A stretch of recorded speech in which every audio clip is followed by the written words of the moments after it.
देखो बहुत सारी इसलिए हम लोग ये सब कर रहे हैं कि अभी तो एडमिशन प्रक्रिया चल रहा है और बहुत सारे बच्चे ऐसे हैं कि जो क्लास अभी नहीं आ पा रहे हैं, किन्हीं कारणों से नहीं आ पा रहे हैं, तो उनका नुकसान ना हो और एक यूट्यूब चैनल के माध्यम से उस पे डाल दिया जाएगा, अपना वो लोग देखेंगे। देख करके अगर पढ़ लेंगे तब भी ठीक रहेगा। आप लोग और भी एग्ज़ाम टाइम में रिवाइज़ करना चाहेंगे तब भी कर सकते हैं, ठीक है ना? इसलिए ये सब प्रयोग किया जा रहा है और ऑनलाइन प्लेटफ़ॉर्म के माध्यम से बहुत सारी चीज़ें जो है आपको बताई जा सकती हैं, जो मतलब हाथ से करके या बोल करके आपको नहीं बताई जा सकती, ठीक है ना? तो ऑनलाइन का बहुत सारे फ़ायदे हैं, बहुत सारे चित्र, डायग्राम या वीडियोज़ आपको दिखाए जा सकते हैं, ठीक है ना? इसलिए इन सारे तकनीकी का शिक्षा में, शिक्षण कार्य में प्रयोग किया जाता है, ठीक है ना? चलिए, हम लोग बात करेंगे आज फर्स्ट पेपर का। ये जो दिखाई पड़ रहा है आप लोगों को क्लियर, स्पष्ट दिखाई पड़ रहा है?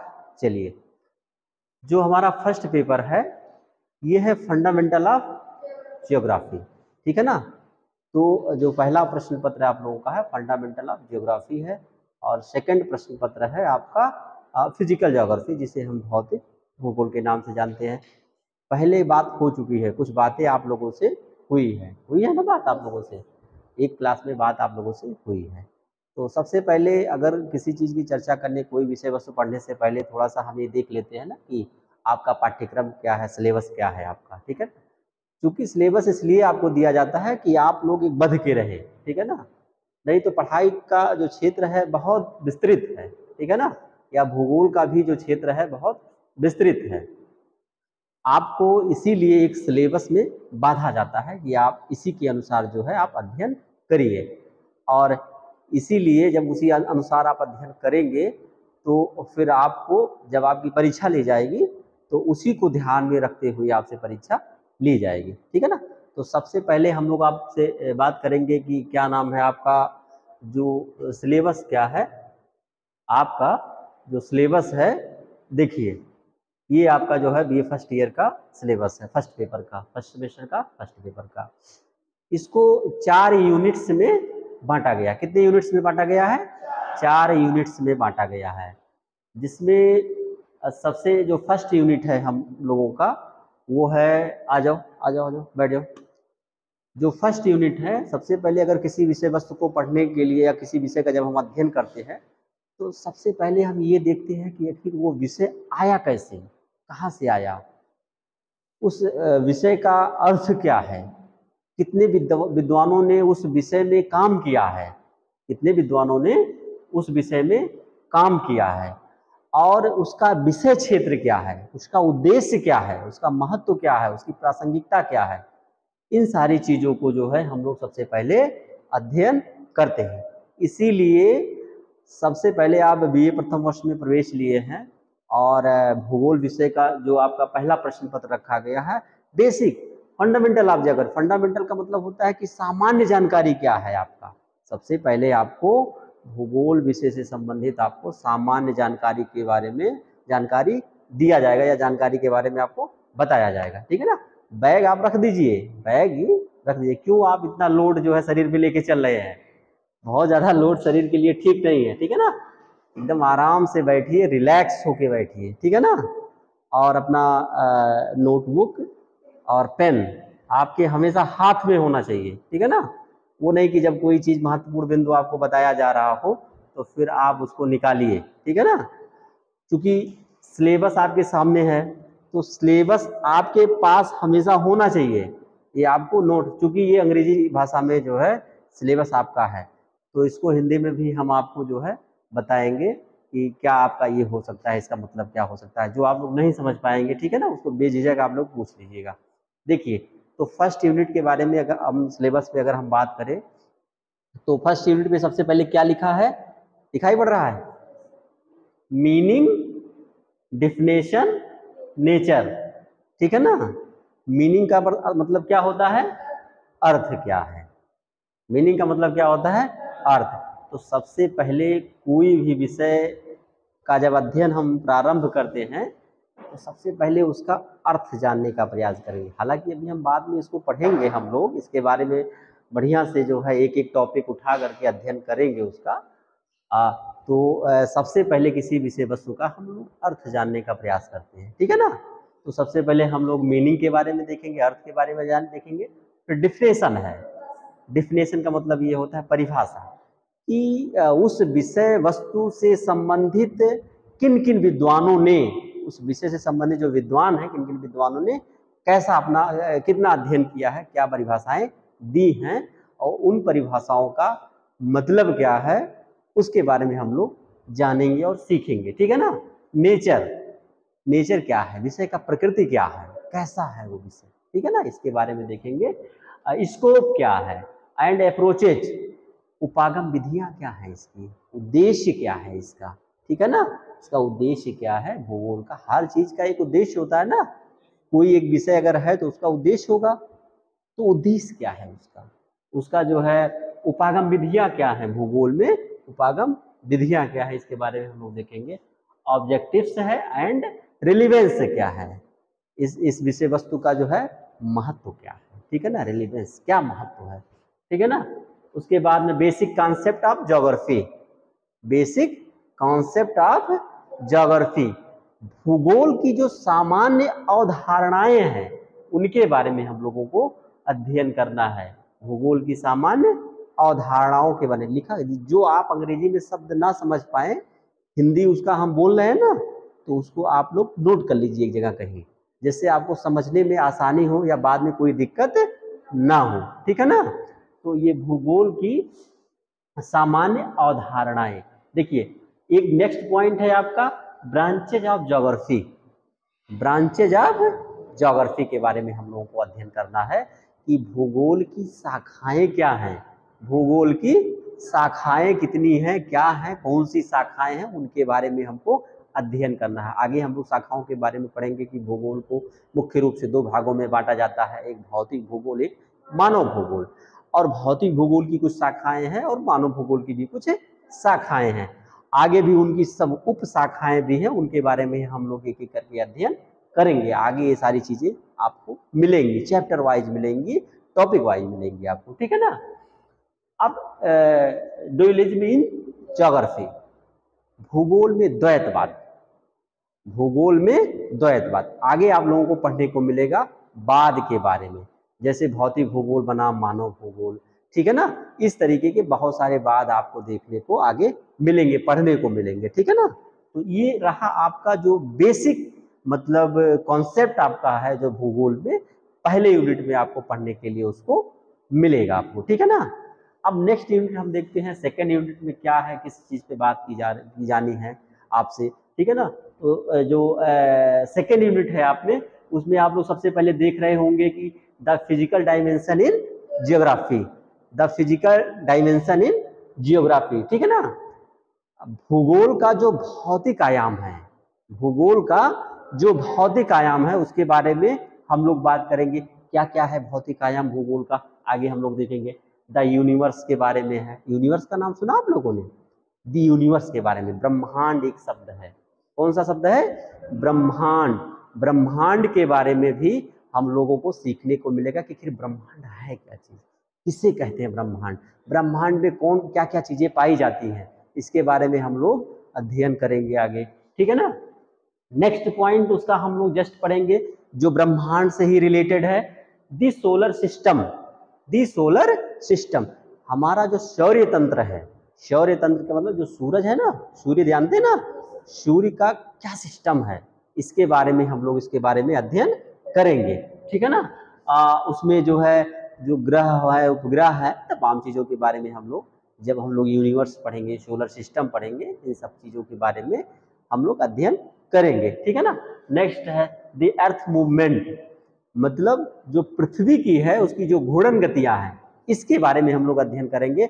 पृथ्वी की घूर्णन गति क्या है, कैसे घूर्णन करती है, कितने अक्षांश से वो झुकी हुई है, कितने समय में एक चक्र पूरा कर लेती है, सूर्य का एक चक्र कितने दिनों में पूरा करती है, अपने अक्ष पे जब ये घूमती है तब क्या परिवर्तन देखने को मिलता है, जब सूर्य का परिक्रमण करती है तब क्या परिवर्तन देखने को हमको मिलता है।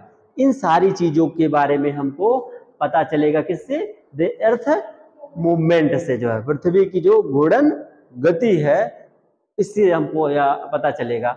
नेक्स्ट पॉइंट जो है लैटिट्यूड्स एंड लॉन्गिट्यूड्स, अक्षांश और देशांतर रेखाएं। जो हमारे पृथ्वी पर अक्षांश और काल्पनिक देशांतर रेखाएं हैं, इनके बारे में हमको अध्ययन करना है।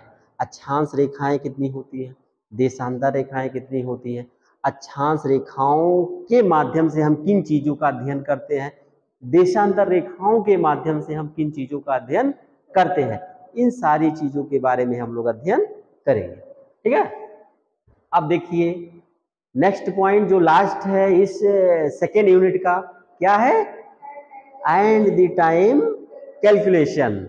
मतलब हम लोग समय की गणना कैसे करते हैं, समय की गणना करते हैं ना। ये हमारे पास एक घड़ी है, घड़ी समय बताती है ना, इतना बज रहा है, इतने बज के इतना मिनट हो रहा है, ये कैसे ये होता है, ये टाइम कैसे सेट किया गया है, किस आधार पे सेट किया गया है, आखिर घड़ी क्या है, क्यों 24 घंटा ही होता है, 25 घंटा क्यों नहीं होता, 30 घंटा क्यों नहीं होता, 12 घंटा 18 घंटा क्यों नहीं होता है, क्यों 24 घंटे का एक दिन का डिसाइड किया गया, 12 घंटे की रातें 12 घंटे का दिन, क्यों 12 घंटे की रातें ही होती है, 12 घंटा का दिन होता है, क्या कारण है, 24 घंटा ही क्यों होता है ना, सोचने का विषय तो वही है।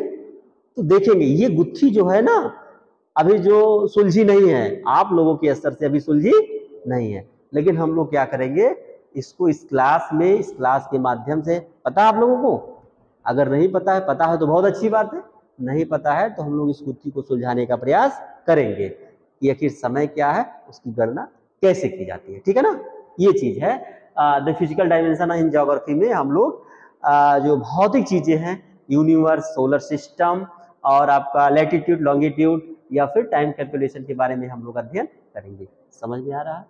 अभी तो हम लोग पाठ्यक्रम पे बात कर रहे हैं, सिलेबस पे बात कर रहे हैं। ठीक है ना, कोई दिक्कत, ऐसी कोई बात तो नहीं हो रही कि जो आप लोगों को समझ में ना आए। ठीक है, बेझिझक आप लोग पूछ लीजिएगा, मान लीजिए कोई समस्या आए या कोई दिक्कत हो तो उस पर आप लोग बात कर सकते हैं, डरने की जरूरत नहीं है। ठीक है ना, ये आपका क्लास है, ठीक है ना, हम आपके लिए हैं यहाँ पे। जो भी पॉइंट आपको समझ में ना आए एकदम नॉर्मल होके खड़े होके पूछ लीजिए। ठीक है ना, कि सर यहाँ समझ में नहीं आ रहा, क्या आपने बता दिया ऐसी चीजें हमारे समझ में नहीं आया, 2 बार बताएंगे, 3 बार बता देंगे, 4 बार बताएंगे, ठीक है ना, लेकिन समझाएंगे जरूर, आपको समझ में जरूर आएगा। भूगोल ऐसी चीज है कि जो हर व्यक्ति को समझ में आती है और वो आसानी से आती है, कोई ऐसा चीज इसमें है ही नहीं है जो बहुत जटिल हो। ठीक है ना, तो हर चीज सीखा जा सकता है और वो भी आसानी से। एक चीज आपको देना पड़ेगा, एक चीज आपको देना पड़ेगा, क्या है, समय। आपको क्लास में बैठना पड़ेगा और हमारे साथ जो है इंटरेक्शन करना पड़ेगा, तभी तो हम समझ पाएंगे कि आपको क्या नहीं आता है। नहीं तो आप ऐसे आराम से बैठ जाइए और सुनिए, और जैसे कथा नहीं होता, श्रीमद् भागवत की कथा होती है, आदमी सुनता है और आराम से प्रसाद लेके चला जाता है। तो वो भक्त पूछेगा ना, जो पुरोहित होता है उनसे, ये चीज हमको नहीं समझ पाई, इस पात्र के बारे में नहीं समझ में आ रहा है, कैसे ये होगा, तभी तो बताएंगे ना। तो आप लोग अगर जब हमसे पूछेंगे नहीं तो हम आपकी व्यथा कैसे जानेंगे कि आप सोलर सिस्टम नहीं समझ रहे हैं, आप अर्थ मूवमेंट नहीं समझ रहे हैं, आप टाइम कैलकुलेशन नहीं समझ रहे हैं। पूछेंगे तभी तो बात हो पाएगी, उसे समझ पाएंगे ना। चलिए, तो बेझिझक किसी भी बिंदु पे, किसी भी टॉपिक पे आप बात कर सकते हैं। ठीक है ना, नेक्स्ट जो यूनिट है हमारा, जो तीसरा यूनिट है, तीसरा इकाई जो है, वो हम ह्यूमन डायमेंशन के बारे में बात करेंगे। ह्यूमन डायमेंशन इन जियोग्राफी। ठीक है ना, भूगोल में जो मानवीय आयाम है, भूगोल में जो मानवीय आयाम है उसके बारे में हम लोग आपसे बात करेंगे इस टॉपिक में। ठीक है ना, जैसे मानव का भी बहुत रोल होता है। ठीक है ना, जैसे 2 भागों में बढ़ गया ना, एक भौतिक भूगोल, एक मानव। जब हम भूगोल का विषय क्षेत्र पढ़ेंगे ना तो फिर आपको क्लियर हो जाएगा कि भौतिक भूगोल क्या होता है, मानव भूगोल क्या होता है। ये 2 आयाम है। ठीक है ना, तो एक आयाम हम लोगों ने पढ़ा, अभी देखा फिजिकल आयाम। अब छोटा, बहुत बड़े बड़े ये है हालांकि, लेकिन बहुत छोटे छोटे अभी हम लोग एक एक करके लेकर के देख रहे हैं। इस पेपर में आपके रखा गया, इस सेमेस्टर में रखा गया। ठीक है ना, तो आगे हम लोग जब इसका विषय क्षेत्र पढ़ेंगे ना, तब आपको पता चलेगा अच्छा भौतिक भूगोल में कितने आयाम इसके हैं, मानव भूगोल में कितने इसके जो है विषय क्षेत्र हैं इसे, ठीक है ना। इन सारी चीजों के बारे में जानने को मिला। The human dimension in geography. अब इसमें क्या है, man and environment, man and environment, मानव और उसका पर्यावरण, मानव और उसका पर्यावरण। हम लोग मानव तो है ना, है ना मानव, इसमें कोई संदेह तो नहीं है, नहीं है ना मानव। अब इसका मतलब हम ही लोगों के बारे में बात होगी, हम ही लोगों के बारे में बात होगी ना। तो समझ लीजिए, देखिए अपने बारे में तो लोग बहुत कुछ जानते हैं, जानते हैं ना, मानव के बारे में, उसका पर्यावरण। जब मानव कहे तो अपने आप को बैठा लीजिए केंद्र में, और पर्यावरण कहिए तो चारों तरफ, जैसे मानव की चारों तरफ बात होगी तो हमारे चारों तरफ बात होगी, ठीक है ना। पर्यावरण किसे कहते हैं, जो माने के चारों तरफ से घिरा हुआ हो, जैविक या अजैविक चीजें, उसे हम क्या करते हैं, उसका सामान्य परिभाषा है इस पर्यावरण का, ठीक है ना। तो अब बात होगी आगे, अभी तो हम लोग सिलेबस पे चर्चा कर रहे हैं, इन सारे बिंदुओं पे बात हम लोग करेंगे, ठीक है ना, कि मैन एंड इन्वायरमेंट। अब मानव और इन्वायरमेंट क्या है, इसमें सोसाइटी है। सोसाइटी किसे कहते हैं, समाज। क्या होता है, समाज। सोशियोलॉजी के विद्यार्थी बैठे होंगे, जो लिए होंगे भी, समाजशास्त्र पढ़ेंगे आप लोग भी, इसमें भी, तो इसमें भी समाज आपको पढ़ना है, ठीक है ना। सोसाइटी को पढ़ना है, सोसाइटी क्या चीज होती है, ठीक है ना, समाज कैसे बनता है, ठीक है ना। ये सारी चीजों के बारे में भूगोल में भी आपको अध्ययन करना है। कल्चर, कल्चर क्या चीज होती है, संस्कृति क्या चीज होती है, ठीक है ना, इसके बारे में भी हम लोगों को अध्ययन करना है। सिविलाइजेशन, सभ्यता क्या है, सिविलाइजेशन का मतलब सभ्यता, क्या सभ्यता। जैसे अभी हम लोग पढ़ते हैं ना, छोटे छोटे 6-7 से ही पढ़ते हुए हम लोग आ रहे हैं हिस्ट्री में, कि बहुत सारी सभ्यताएं विकसित हुई। जैसे भारत में जो सभ्यता विकसित हुई, सिंधु घाटी की सभ्यता विकसित हुई, है ना, मेसोपोटामिया की सभ्यता विकसित हुई, मिस्र की सभ्यता विकसित हुई, दजला फरात की सभ्यता विकसित हुई, ठीक है ना, चीन की सभ्यता विकसित हुई। बहुत सारी सभ्यताएं विश्व में थी ना जो विकसित हुई थी। तो आज की जो सभ्यता है, आज की जो वर्तमान, कोई ना कोई सभ्यता तो चली रही ना, अच्छी सभ्यता क्या चीज होती है उसके बारे में हम लोगों को बात करना है। तो सोसाइटी हो गया, कल्चर हो गया, और समाज हो गया। और उसके बाद में पॉपुलेशन, जनसंख्या। जनसंख्या जानते हैं क्या होता है, क्या होता है जनसंख्या,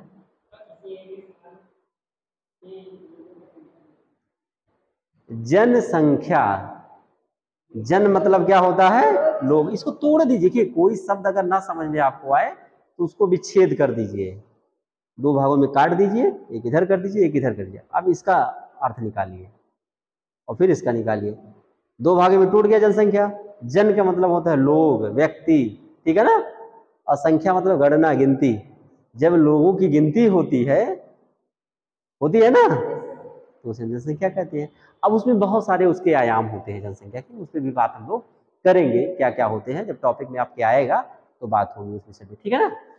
उसके बाद नेक्स्ट है इकोनॉमिक स्ट्रक्चर क्या है, इकोनॉमिक स्ट्रक्चर क्या, आर्थिक संरचना क्या है आपकी, आपका आर्थिक संरचना क्या है आपके विषय का, मतलब वो क्या नाम है इकोनॉमिक स्ट्रक्चर का। तो कोई भी जो सभ्यता होती है, कोई भी जो समाज होता है ना, उसका एक इकोनॉमिक स्ट्रक्चर होता है, उसका जो है एक इकोनॉमिक स्ट्रक्चर होता है, आर्थिक ढांचा। जिसे कहा नहीं जाता है कि भारत एक कृषि प्रधान देश है, ठीक है ना, भारत क्या है, एक कृषि प्रधान देश है। तो जो भारत की अधिकांश जनसंख्या है ना, वो कृषि कार्यों में लगी है।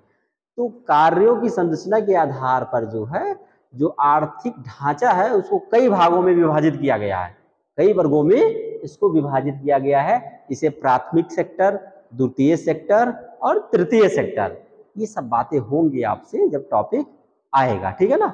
जैसे प्राथमिक सेक्टर में क्या होता है कि ज्यादातर जो प्राथमिक कृषि से संबंधित चीजें होती हैं, उसकी प्रधानता देखने को मिलती है। और द्वितीय सेक्टर जो होता है वो औद्योगिक सेक्टर होता है, ठीक है ना, उसमें बात होंगी कि प्राथमिक क्यों कहा जाता है, औद्योगिक क्यों कहा जाता है। तृतीय सेक्टर जो होता है वो सेवा क्षेत्र होता है, क्या होता है, सेवा क्षेत्र होता है, सर्विस सेक्टर होता है, ठीक है ना। तो उसका सब मिला करके एक इकोनॉमिक स्ट्रक्चर बनाता है, एक आर्थिक ढांचा बनाता है। इसके बारे में हम लोग बात करेंगे, ठीक है ना। नेक्स्ट जो आपका है लास्ट यूनिट इस पेपर का फर्स्ट सेमेस्टर के फर्स्ट पेपर का लास्ट जो यूनिट है आपका वो क्या है, ये है applied geography.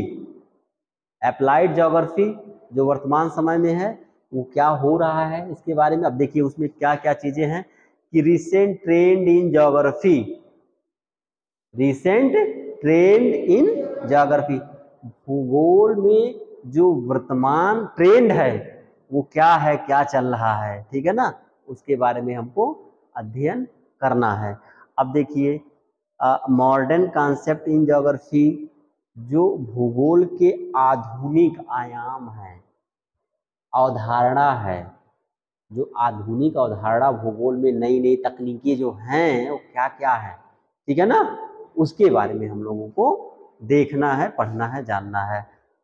Study of geography in India, माने थोड़ा सा जो भारत का भूगोल है ना उसके बारे में भी हमको अध्ययन करना है। आगे जैसे जैसे जैसे जैसे आप स्टेप बाय स्टेप द्वितीय तृतीय चतुर्थ पांचवें छठवें सेमेस्टर में पहुंचेंगे आप लोग ना, तो अलग अलग पेपर आपको पढ़ने को मिलेंगे। जैसे ये फंडामेंटल ज्योग्राफी है ना, सेकंड पेपर आपका फिजिकल ज्योग्राफी, फिर इकोनॉमिक ज्योग्राफी, आपका इंडियन ज्योग्राफी, तमाम मतलब जो शाखाएं हैं भूगोल की वो आपको पढ़ने के लिए मिलेंगे, आपके सिलेबस में रखा जाएगा, ठीक है ना। फिर लास्ट है आपका कैरियर अपॉर्चुनिटी ऑफ जियोग्राफर, ठीक है ना, मतलब जो भूगोल वेत्ता हैं उनके लिए रोजगार के कौन से अवसर हैं, उनके लिए रोजगार के अवसर क्या क्या हैं। भाई आप भूगोल पढ़ लीजिए, भूगोल पढ़ लीजिए और आपके जीवन में भूगोल का कोई महत्व ना हो, ना तो आपके रोजगार से संबंधित कुछ हो, ना तो और कुछ हो, तो पढ़ने का कोई मतलब निकलेगा। भाई ऐसे चीजों को करने का क्या मतलब जो हमारे लिए आर्थिक रूप से उपयोगी ना हो। भाई जीवन चलाने के लिए अर्थ की जरूरत होती है ना, धन मुद्रा इन सारी चीजों की जरूरत होती है कि नहीं होती है। तो आखिर आप जब भूगोल पढ़ेंगे, भूगोल से आप बीए करेंगे, भूगोल से आप एमए करेंगे, भूगोल से आप पीएचडी करेंगे, तो आखिर आपको कैरियर के सेक्टर में, रोजगार के सेक्टर में आखिर क्या आपको लाभ पहुंचा सकता है, कैसे पहुंचा सकता है, ठीक है ना। तो ये तो रही बड़ी बातें, इसके बारे में हम लोग बात करेंगे, आगे बात करेंगे, ठीक है ना, कि कहाँ कैसे आपको कहाँ कहाँ आपको ये आपके लिए हितकर हो सकता है, एकेडमिक में कैसे आप जा सकते हैं, कॉम्पिटिटिव एग्जाम में क्या आपका लाभ पहुंचा सकता है। डिप्लोमा डिग्री आप लोग अगर किसी ज्योग्राफी से रिलेटेड टॉपिक से अगर आप लेते हैं तो फिर जो है आपको कहाँ कहाँ जो है संभावनाएं आपको रोजगार के लिए अधिक अवसर उपलब्ध कराएंगी, ठीक है ना। इन सारे बिंदुओं पे एक एक करके हम लोग बात करेंगे, ठीक है ना। सिलेबस समझ में आया आपको, कहीं कोई दिक्कत, कोई दिक्कत है, पाठ्यक्रम से संबंधित कोई दिक्कत है, नहीं है। अप्रोचेज का मतलब देखो उपागम होता है, अप्रोचेज का मतलब होता है उपागम। जैसे हर विषय का एक उपागम विधि होता है, ठीक है ना, अध्ययन की पद्धति होती है, ठीक है ना। तो भूगोल का भी इसी तरीके से उपागम विधियां हैं। आगे अभी आप लोगों को वो मिलेगा जब हम लोग डिटेल पढ़ेंगे ना, तो उपागम क्या चीज होता है, उपागम क्या चीज होता है, तो उसके बारे में हमको पढ़ने को मिलेगा, ठीक है ना। उपागम होता वो डिटेल जब चैप्टर हम लोग पढ़ेंगे ना तब फिर जो है इसके बारे में हम लोगों को पढ़ने को मिलेगा, ठीक है ना। आगे बढ़े, चलिए देखो आ गया ना। सबसे पहले हम लोग क्या कहते हैं, भूगोल का अर्थ पढ़ने को मिलेगा, मीनिंग, ठीक है ना, भूगोल का मीनिंग। तो भूगोल क्या चीज है, सबसे पहले हम लोग मीनिंग से समझते हैं, सबसे पहले मीनिंग से समझते हैं। देखो लिखा भी होगा इसमें, जब कहते हैं ना कि कोई अर्थ अगर ना समझ में आए ना तो उसको हमको तोड़ लेना चाहिए। क्या करना चाहिए, तोड़ लेना चाहिए, ठीक है ना। अगर हम हिंदी शब्द को तोड़ेंगे, हिंदी शब्द को तोड़ेंगे भू गो, अच्छा लेकिन दो शब्दों को जब हम तोड़ेंगे ना तो दोनों एक सार्थक अर्थ देते हैं। सार्थक क्या देते हैं, अर्थ देते हैं, ठीक है ना। अर्थ का मतलब मीनिंग देते हैं, ठीक है ना। ऐसा नहीं अर्थ का मतलब धन भी होता है, तो मीनिंग देते हैं। तो भू और प्लस गोल, भू का मतलब पृथ्वी। गोल का मतलब एक गोलाकार आकृति, एक गोलाकार आकृति। तो इसका तो मतलब हमको समझ में आ रहा है, आप लोगों को भी आ रहा है। अच्छा, कि पृथ्वी हमारी, पृथ्वी के बारे में भूगोल में बात होगी और कैसी है, गोलाकार आकृति का है, ठीक है ना। अब देखिए आगे भी इसके कुछ और मतलब हो सकते हैं, ठीक है ना। भूगोल भू और गोल दो शब्दों से मिलकर बना है, ये तो हम लोगों ने जान गए कि दो शब्दों से मिलकर बना है, ठीक है ना।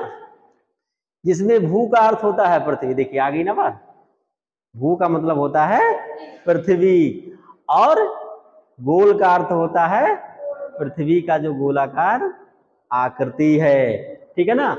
अब देखिए जिसे हम क्या कहते हैं, अंग्रेजी में जियोग्राफी कहते हैं। क्या कहते हैं, जियोग्राफी कहते हैं। इतना समझ में आ गया ना कि दो शब्दों से भू प्लस गोल, भू का अर्थ होता है पृथ्वी, गोल का अर्थ होता है गोलाकार आकृति, जिसे हम अंग्रेजी में जियोग्राफी कहते हैं। अब अंग्रेजी को भी तोड़ लें, थोड़ा सा तोड़ लें, अंग्रेजी को भी तोड़ लेते हैं। देखो जो ग्रीक या यूनानी भाषा के दो शब्दों से मिला, ग्रीक या यूनानी, ग्रीक एक देश है, ग्रीस एक देश है, वहाँ की जो सबसे प्राचीन भाषा मानी जाती है, मतलब प्राचीन भाषाएं हैं ये, ठीक है ना, जो विकसित अवस्था में पाई गई हैं और पाई जाती भी हैं, ठीक है ना। अब देखिए ये दो शब्द हैं, जियो तथा ग्राफो से बना है, ठीक है ना, तथा लैटिन भाषा के दो शब्द जियो तथा ग्राफी से मिलकर बना है। एक ग्रीक भाषा है या यूनानी भाषा है और एक लैटिन भाषा, दोनों का अलग अलग थोड़ा सा अंतर है। थोड़ा सा अंतर समझ पा रहे हैं ना, देख पा रहे हैं, इसलिए दोनों शब्दों का यहाँ विवरण है। जियो का अर्थ होता है पृथ्वी, ग्राफो का अर्थ होता है वर्णन करना, डिस्क्रिप्शन, ठीक है ना, व्याख्या। समझ में आ रहा है ना। देखो वर्णन करना, किसी चीज को जो है व्याख्यायित कर लीजिए, डिस्क्रिप्शन, डिस्क्राइब कर दीजिए, ठीक है ना। इसका मतलब क्या होता है, इस प्रकार इसका शाब्दिक अर्थ होता है पृथ्वी का वर्णन करना। इसका, पृथ्वी का वर्णन करना। भूगोल का शाब्दिक अर्थ पृथ्वी का वर्णन करना। अब पृथ्वी बहुत छोटी चीज नहीं है, पृथ्वी बहुत छोटी चीज नहीं, बहुत बड़ी चीज है, बहुत बड़ी चीज है, ठीक है ना। अब पृथ्वी का वर्णन करेंगे, उसमें क्या, एक भौतिक दशाएं होती हैं, एक मानवीय दशाएं होती हैं। तो भौतिक भूगोल, मानव भूगोल। अब भौतिक दशाओं मतलब अभी आगे हम लोग देखेंगे क्या है, स्थल मंडल, जल मंडल, वायुमंडल, ये होते हैं ना, इनमें बहुत सारे फीचर्स होते हैं। मानव भूगोल के बहुत सारे कार्य होते हैं, आगे अभी जब हम विषय वस्तु पढ़ेंगे ना इस बारे में देखेंगे, ठीक है ना। इसका मतलब क्या होता है, पृथ्वी का क्या करना, वर्णन करना, ठीक है ना। ये लिखना भी पड़ेगा आप लोगों को परीक्षा में, परीक्षा में लिखना भी पड़ेगा आप लोगों को। लिखने का भी उपक्रम मेन चीज, आप ऐसा नहीं कि खाली सुन लीजिए वही, तो बाद में जब जाइए घर पे तो सोचिए अच्छा क्या बताया गया था, समझ में नहीं आ रहा है। जियो का अर्थ क्या बताएगा, तो कहीं ग्राफो का अर्थ में जियो लिख दीजिए, जियो का अर्थ में ग्राफो का अर्थ लिख दीजिए, तो परीक्षक कंफ्यूज हो जाएगा क्या लिखा है, क्या समझाया है बच्चा, ठीक है ना। लिखे रहेंगे, एक बार रिवाइज कर लेंगे, ठीक है ना, जिससे क्या होगा। तो अब जब आप डिग्री सेक्शन में आ गए हैं ना, डिग्री सेक्शन में अब बोल के लिखाने वाला कॉन्सेप्ट लगभग ना के बराबर होता है, ठीक है ना। लेक्चर सुनिए, मुख्य बिंदुओं को नोट करिए, लिखने का अभ्यास करिए, ठीक है ना, लिखने का अभ्यास। आपका लिखने का अभ्यास बहुत महत्वपूर्ण चीज होती है, जान लीजिए, ठीक है ना। कोई चीज आप लिख के पढ़ते हैं ना, तो आपकी मेमोरी जो होती है उसको बहुत ज्यादा जो है मात्रा में उसको ऑब्जर्व करती है, ठीक है ना, उसको आत्मसात करती है, समाहित करती है, ठीक है ना, ये चीज होती है। अब देखिए इस प्रकार इसका शाब्दिक अर्थ होता है पृथ्वी का वर्णन करना। भूगोल के लिए जियोग्राफी शब्द का सबसे पहले प्रयोग किसने किया था, ये इसमें शब्द चेंज है, इराटोस्थनीज ने किया था। किसने किया था, इराटोस्थनीज ने किया था। इसमें लिखा नहीं जा रहा है, उसको हम लोग देखेंगे। तो सबसे पहले किसने किया था, इराटोस्थनीज ने किया था, ठीक है ना। अब देखिए इराटोस्थनीज जो है ये बहुत बड़े दार्शनिक थे, यूनानी दार्शनिक थे। कौन थे, यूनानी दार्शनिक थे। और वही सबसे पहले भूगोल शब्द का प्रयोग किए थे। किसने किया था? वही प्रयोग। इसलिए उन्हें भूगोल का जनक कहा जाता है। जनक मतलब जन्म देने वाला। क्या करने वाला? जन्म दे। भाई किसी चीज की आप जब खोज कर देंगे उसको क्या कहा जाता? जनक तो कहा जाता। मान लो हम लोगों का जन्म क्या माता पिता से हुआ, तो हमारे जनक कौन हुए? माता पिता हुए, क्योंकि वो हमारी खोज किए, वो हमारी खोज हमको इस धरती पे, इस धरातल पर लाए ना, तो माता जनक हुए ना वो। तो इसीलिए किसी नए विषय वस्तु का अगर कोई खोज करता है तो उसे उसका जनक कहा जाता है, फादर कहा जाता है, पिता कहा जाता है। ठीक है ना? तो ये चीजें हैं। तो ये चीज आप लोग याद करिएगा कि भूगोल का जनक जो है एराटोस्थनीज को कहा जाता है। लेकिन कुछ विद्वानों ने हिकेटियस को भूगोल का जनक माना है, लेकिन किस कॉन्सेप्ट में हम लोग आगे बात करेंगे उसके बारे में। ठीक है ना? फ्रेडरिक रेडजल को मानव भूगोल का जनक माना जाता है। इनकी रचना जो है, ये कुछ आपका जो महत्वपूर्ण बिंदु है किताब वो नोट कर लीजिए, आगे भी इसके बारे में अध्ययन करने को, रेडजल के बारे में मिलेगा पढ़ने को। ठीक है ना? फ्रेडरिक रेडजल को मानव भूगोल का जनक माना जाता है। इनकी जो रचना है वो क्या है? एंथ्रोपो जियोग्राफी है। ठीक है ना? इतना समझ में आ रहा है आप लोगों को? अगर इतना समझ में आप लोगों को आ रहा होगा तो देखिए, एक विषय के रूप में भूगोल का अर्थ पृथ्वी गोल है। अब देखिए, भूगोल का पिता, जैसे कुछ चीजें ऐसी होती हैं, अभी हमने कहा नहीं आपको कि कुछ लोग हिकेटियस को भी भूगोल का पिता मानते हैं, लेकिन किन अर्थों में मानते हैं? उनकी एक प्रसिद्ध पुस्तक है, किसकी? हिकेटियस की। नाम क्या है? जस पीरियडस। जस पीरियडस है। किसकी पुस्तक है? हिकेटियस की। ये नाम जरूर आप लोग लिख लीजिएगा कि जैसे एंथ्रोपोजोग्राफी किसका है? रेडजल का है। जैसे क्या नाम है, जियोग्राफिया शब्द का सबसे पहले प्रयोग किसने किया था? इरेटोस्थनीज ने किया था, इसलिए उनको भूगोल का पिता कहा जाता है। ठीक है ना? पूछेगा जस पीरियडस किसकी रचना है, तो हिकेटियस की रचना है। उन्होंने क्या कहा इसमें, जस पीरियडस में? देखिए, अर्थात पृथ्वी का वर्णन जो संभवतः 6ठी शताब्दी के अंत में परिकलित हुई थी। पीरियडस विश्व का प्रथम क्रमबद्ध वर्णन है। जस पीरियडस जो है पृथ्वी का प्रथम क्रमबद्ध वर्णन है, और इसीलिए हिकेटस को भूगोल का पिता कहा जाता है। इन्होंने क्या किया? भूगोल को एक सिस्टमेटिक रूप में रिप्रेजेंट किया। भूगोल को एक सिस्टमेटिक रूप में रिप्रेजेंट किया, और इनकी जो पुस्तक है किसमें? जस पीरियडस में किया। इसलिए कुछ लोग इनको भूगोल का पिता कहते हैं। ठीक है ना? इनको भी भूगोल का पिता कहा जाता है। लेकिन मुख्य रूप से सबसे पहले किसने प्रयोग किया था? इरेटोस्थनीज ने किया था। ठीक है ना? उनकी पुस्तक कौन सी है? जियोग्राफिया है। ठीक है ना? सबसे पहले जियोग्राफिया शब्द का प्रयोग किसने दिया था? इरेटोस्थनीज ने दिया था। ठीक है ना? समझ में आ रहा है आप लोगों को? ठीक है ना? कोई दिक्कत तो नहीं है? अब देखिए, भूगोल शब्द का सबसे पहले प्रयोग करता इरेटोस्थनीज थे। देखिए यह है ना, व्यवस्थित भूगोल का जनक किसे कहा जाता है? इरेटोस्थनीज को कहा जाता है।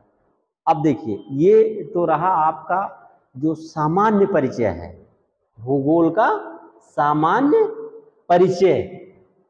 कुछ समझ में आया ना कि क्या है भूगोल का सामान्य, किसने किसने काम किया? तो 2-3 महत्वपूर्ण विद्वानों का नाम आपके बीच में आया। एक इरेटोस्थनीज का आया, उनकी पुस्तक का नाम आया। एक हिकेटियस का नाम आया, उनकी पुस्तक का नाम आया। और एक रेडजल आए, उनके पुस्तक का नाम आया। ठीक है ना? सिस्टमेटिक ज्योग्राफी किसने दिया, उनका नाम आया। ठीक है ना? तो ये सारी बातें आई, और भूगोल शब्द का अर्थ के बारे में भी हम लोगों ने जानने का प्रयास किया। समझ में आ गया इतनी चीजें? और इसमें कोई दिक्कत तो नहीं है आप लोगों को? चलिए ठीक है।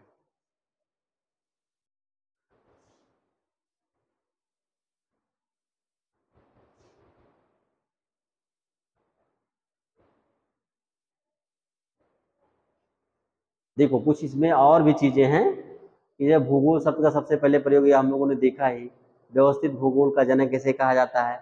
एक आधुनिक भूगोल का जनक किसे कहा जाता है?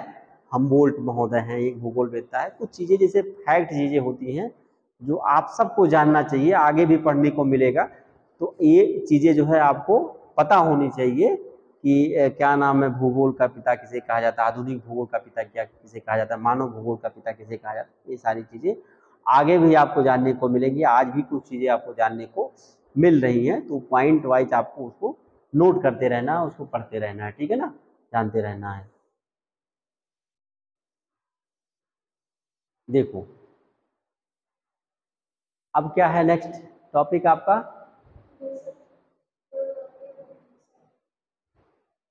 क्या है, भूगोल की परिभाषा क्या है, ठीक है ना। तो परिभाषा में का मतलब ये होता है कि जैसे उस विषय वस्तु, उस विषय के बारे में कितने विद्वान, बहुत सारे विद्वान ऐसे हैं, इनका क्या क्या मत अलग अलग है, सोचने का तरीका क्या है, उन्होंने क्या लिखा है, कौन सी ऐसी परिभाषाएं दी हैं, ठीक है ना, तो उसके बारे में हम लोग अध्ययन करते हैं, ठीक है ना। अब देखिए कि जैसे भूगोल के दृश्य तथा मानवीय क्रियाकलापों के अंतर संबंधों का व्याख्या करता है। भूगोल जो होता है ना, वो क्या करता है, भौतिक और मानवीय क्रियाकलाप जो होते हैं उनके संबंधों का अध्ययन करता है। एक सामान्य चीजें हैं, कुछ जानने को मिलेगी। पीटर हैगेट एक भूगोलवेत्ता थे, पीटर हैगेट एक भूगोलवेत्ता थे। देखो वो क्या लिखते हैं, वो लिखते हैं कि इतिहासकार जो होता है ना, जो इतिहासकार होता है वो दर्पण, दर्पण मतलब क्या होता है, शीशा। इतिहासकार दर्पण का जो प्रयोग करता है वो पीछे देखने के लिए करता है। भाई इतिहास हम किस लिए पढ़ते हैं, क्या पढ़ते हैं इतिहास में, पीछे की चीजें सारी पढ़ते हैं ना, पीछे की चीजें पढ़ते हैं ना, कि डेट वाइज सन वाइज कौन कौन सी घटनाएं कब घटी। तो इनके जो क्या नाम है, ये पीटर हैगेट महोदय थे, वो कहते हैं 1990 में कहते हैं कि 1990 कहते हैं कि इतिहासकार जो होता है वो दर्पण का प्रयोग पीछे देखने के लिए करता है, लेकिन जो भौतिकविद होता है, कौन होता है, भौतिकविद, वो आगे देखने के लिए करता है। किसके लिए, आगे देखने के लिए करता है, ठीक है ना, दूर की बात देखने के लिए करता है, आगे की बात। लेकिन वहीं जो भूगोलवेत्ता होता है, जो क्या नाम भूगोलवेत्ता होता है, वो दर्पण का प्रयोग किस लिए, विभिन्न आयामों को देखने के लिए करता है। किसका प्रयोग, दर्पण का प्रयोग विभिन्न आयामों को देखने के लिए करता है, ठीक है ना। कि जैसे मान लो कि किसी वस्तु पे वो किसी वस्तु को देखना चाहता है, तो देखेगा इसकी लंबाई क्या है, इसकी चौड़ाई क्या है, इसकी गहराई क्या है, ठीक है ना, है तो ये क्या चीज़ है क्या नहीं है, ठीक है, किस स्थान पे है, कहाँ है, ठीक है ना, ये सारी चीज़ें वो विभिन्न आयामों को देखने का प्रयास करता है, ठीक है। इसलिए भूगोल को पृथ्वी का क्या कहा जाता है, दर्पण कहा जाता है। भूगोल को पृथ्वी का दर्पण का है, पीटर हैगेट महोदय के अनुसार, ठीक है ना, किसके अनुसार, पीटर हैगेट है। भूगोल के विकास के साथ साथ इसके चंदन फलक, दृष्टिकोण और अध्ययन विधि में उल्लेखनीय परिवर्तन देखने को मिलता है, परिमार्जन होता रहता है। मतलब इसका जो चिंतन फलक होता है, सोचने की जो क्षमता होती है, इसका दृष्टिकोण होता है, इसके जो विभिन्न आयाम होते हैं, उसमें धीरे धीरे परिवर्तन, इसीलिए कहा जाता है ना, एक भूगोलवेत्ता ने कहा है कि परिवर्तन प्रकृति का नियम है। तो भूगोल में भी परिवर्तन होता रहता है, इसके सारी चीजों में, ठीक है ना, परिवर्तन देखने को मिलता है। अतः देश काल के अनुसार भूगोलवेत्ता द्वारा प्रस्तुत भूगोल की परिभाषाओं में भी अंतर देखने को मिल सकता है। कोई जरूरी नहीं है कि आपका और आपका विचार मिलता हो, आपका और आपका विचार मिलता हो। अभी हम किसी विषय एसी चल रहा है ना, एसी पर अगर हम सोचने के लिए कह दिया जाए, तो आपका सोचने का नजरिया अलग होगा, आपका सोचने का नजरिया अलग। सोच रहे हैं एक वस्तु पर, सोच रहे हैं एक वस्तु पर, लेकिन सोचने का जो नजरिया होगा, थिंकिंग जो होगी, वो क्या होगी, अलग अलग होगी। बहुत सारी समानताएं देखने को मिलेंगी, लेकिन बहुत सारी असमानताएं भी देखने को मिलेंगी, ठीक है ना, विचारों में भी मतभेद देखने को मिलेगा। ऐसा नहीं है कि मतैक्य भी हो सकता है, मतभेद भी हो सकता है, ठीक है ना, ऐसा नहीं है कि सभी लोग एक ही तरीके से सोचें। इसलिए जितने भी विद्वानों ने भूगोल की परिभाषाएं दी हैं, वो उनमें भिन्नता भी पाई जा सकती है, पाई जाती है। ठीक है ना, उनमें अंतर हमको देखने को मिल जाता है। सामान्यतः सभी भूगोलवेत्ता यह स्वीकार करते हैं कि भूगोल वह विशिष्ट विज्ञान है जो भूतल के परिवर्तनशील स्वरूप का अध्ययन करता है। अधिकांश भूगोलवेत्ता ये मानते हैं कि भूगोल एक विज्ञान है। क्या है? एक विशिष्ट विज्ञान है। क्या है? एक विशिष्ट विज्ञान है जो भूतल के परिवर्तनशील स्वरूप का क्या करता है? अध्ययन करता है। ठीक है ना। अभी कहे नहीं कि परिवर्तन प्रकृति का नियम है, तो जो परिवर्तनशील स्वरूप है ना, उसका अध्ययन करता है भूगोल। ठीक है ना। कुछ प्रमुख भूगोलवेत्ताओं द्वारा प्रस्तुत जो भूगोल की परिभाषाएं हैं वो नीचे हम लोग पढ़ेंगे। ठीक है ना। अब चूंकि आप लोगों का समय समाप्त हो गया है, बंद कर दो, समय जो है आप लोगों का समाप्त हो